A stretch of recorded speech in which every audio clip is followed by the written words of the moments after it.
Estou recebendo aqui, quem deve entender muito bem de pescaria, entende muito bem de natureza, é o Vigílio Viana, presidente da Fundação Amazônia Sustentável. Tudo bem, Vigílio? Prazer tê-lo aqui mais uma vez. Tudo bom, Ronaldo? Um prazer estar aqui com você e seus ouvintes. Ontem nós falamos aqui da FAES, que estava disputando a verba do P&D. A FAES ficou de fora. É a primeira vez que vocês participam de uma disputa como essa? Enfim, e o que vocês pretendem, na hipótese de ser classificada, como é que ia distribuir uma entidade ligada a meio ambiente e ia distribuir verba de P&D? Ronaldo, de fato a gente ficou super chateado ontem.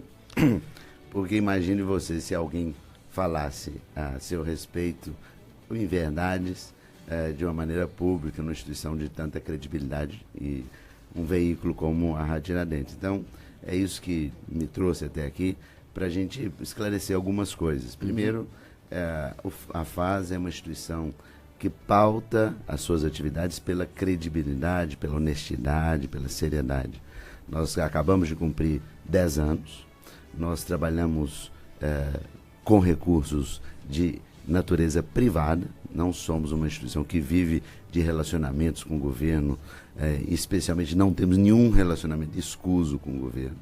A nossa postura é toda uma postura pautada na ética, na transparência e na credibilidade. Então, acho que esse é um ponto importante que eu queria colocar para fazer com que os ouvintes seus, que por alguma razão tenho certeza que foi por algum boato que chegou até os seus ouvidos, não por nenhuma outra razão, isso foi reproduzido com uma certa improcedência, né? Então, eu queria primeiro esclarecer isso, que a gente tem essa pauta, esse princípio de ética e de seriedade, profissionalismo muito grande. Nós temos auditorias semestrais feitas pela uma das maiores empresas do mundo de auditoria, que é a PwC, todas sem ressalvas. Essas auditorias são todas avaliadas por um conselho fiscal, com membros do mais alto calibre, né, dos contadores de Manaus, o doutor Leopoldo Pérez, que durante toda a sua vida, ou toda a vida da Fundação, ele acompanhou todas as nossas contas, até infelizmente nos deixar. Enfim, a primeira mensagem é sobre a questão de uma instituição do terceiro setor trabalhar com P&D. Ronaldo, eu acho que o mundo está mudando muito. A gente tem que olhar o mundo com um olhar mais contemporâneo.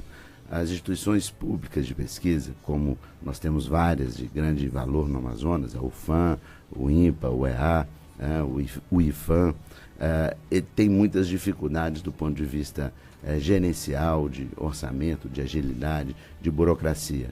Então, a parceria com instituições do terceiro setor é positiva. Inclusive, existe uma instituição chamada Fundação de Apoio a Institutos de Pesquisa. Grandes universidades do Brasil, como a USP, a Unicamp, etc., todas têm isso. Uhum. Então, é natural que instituições do terceiro setor se associem, façam parcerias com instituições de pesquisa para dar mais agilidade. A partir dessas parcerias, é possível ter uma sinergia e essa sinergia resultar em melhores atividades de pesquisa, desenvolvimento e inovação. Bom, hoje você acaba de dizer que os recursos que mantém a FAES, hoje a Fundação Amazônia Sustentável, são recursos privados, embora já tenha no passado recebido recursos públicos do governo do Amazonas. Qual é a receita anual da FAES? E como é que você distribui esses recursos?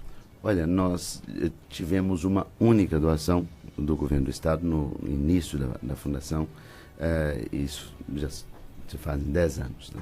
E nós prestamos contas, executamos tudo isso da maneira mais correta e apropriada possível. O nosso orçamento esse ano está na ordem de 30 milhões de reais. O principal fonte é o BNDES, por meio do Fundo Amazônia. São recursos originários da Noruega. E nós temos um controle muito rigoroso do percentual desses recursos que chega às comunidades. Nós beneficiamos atualmente 583 comunidades, nos lugares mais isolados do Amazonas, onde os governos ou não chegam, ou chegam de uma forma muito frágil. E nós atuamos nessas comunidades promovendo o desenvolvimento sustentável, fazendo uma abordagem que a gente chama de uma abordagem holística, ou seja, nós não tratamos apenas de um tema de saúde ou de educação, ou nós trabalhamos com todos os temas relacionados com os objetivos do desenvolvimento sustentável da ONU, né? Que são 17 objetivos. Então nós trabalhamos com a questão da saúde, da educação, da renda, da desigualdade, do gênero, de uma maneira holística. E tudo que nós fazemos tem uma característica, inclusive nos permitiu ganhar vários prêmios nacionais e internacionais. A FAS foi eleita no ano passado a melhor organização não governamental da região norte, por um comitê independente da Fundação Getúlio Vargas, Instituto do Ar e Revista Época. Então, o que nos fez ter esse tipo de reconhecimento é a tecnologia social e a transparência.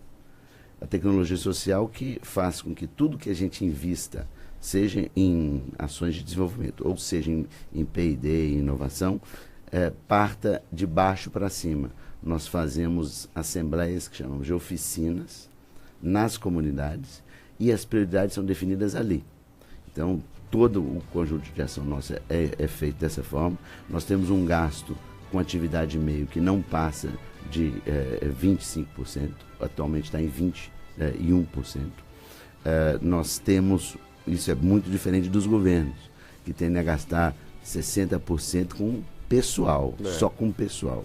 Então, toda atividade meio nossa fica nessa ordem de 20%, ou seja, 80% dos recursos chegam lá na ponta. E chegam lá na ponta com muito profissionalismo, com muita seriedade. Acho que esse aqui é o ponto importante. No ano retrasado, nós ganhamos o prêmio Gulbenkian, que foi dado na Europa pela primeira vez a uma instituição da América Latina. Foram 250 mil euros, entregue pelo presidente de Portugal, na solenidade com orquestra sinfônica, etc. Então, eu acho que é muito importante que a gente reconheça as instituições que tenham logrado êxito, que não é fácil, Ronaldo. Não é fácil ter êxito fora do eixo Rio-São Paulo.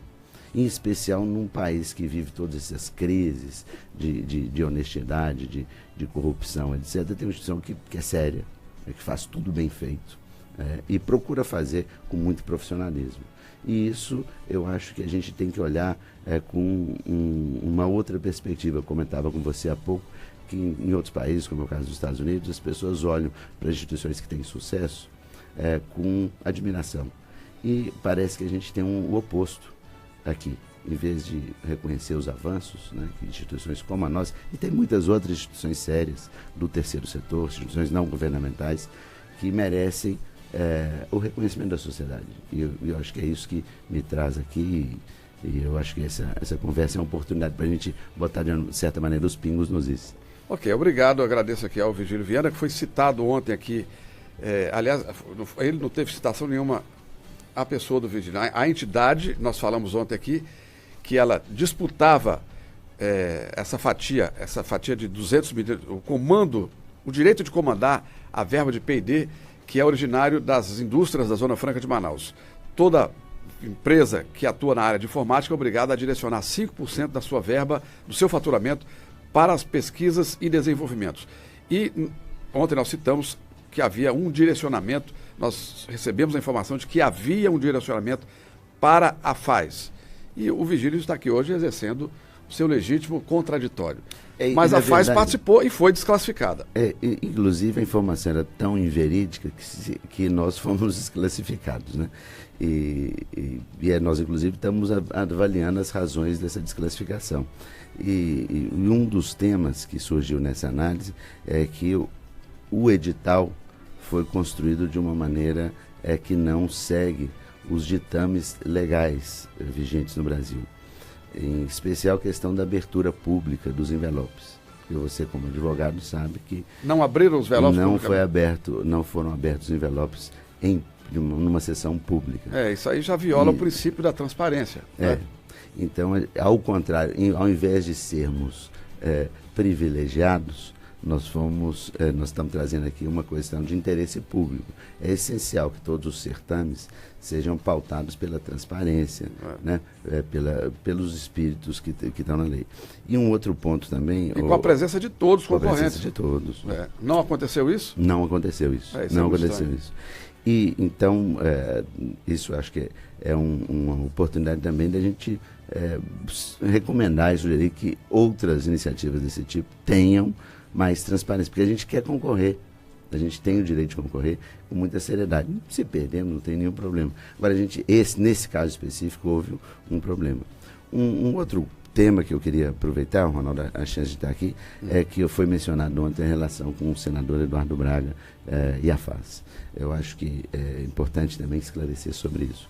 A FAS foi criada no governo do senador Eduardo Braga, à época governador.